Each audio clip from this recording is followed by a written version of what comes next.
When it comes to your website, begin with the end in mind.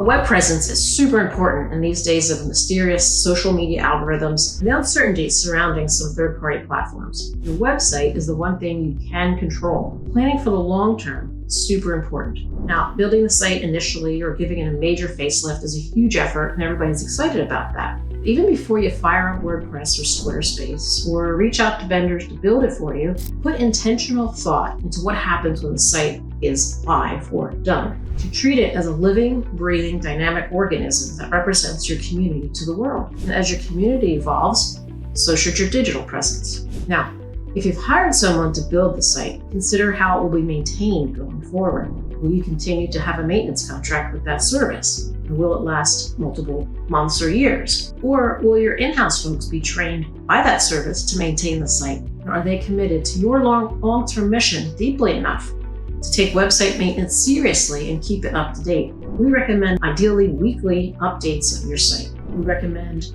making sure your social media events and your website events are synced up and are saying the same thing. And we recommend checking your external links at least once a month. Now, there's a service at deadlinkchecker.com that will scan your site and let you know of any dead links so you can remove them or change them. And our final piece of advice: if you don't already have a spreadsheet with the usernames and passwords for your hosting company and website, please make it now. Drop what you're doing and make it right now.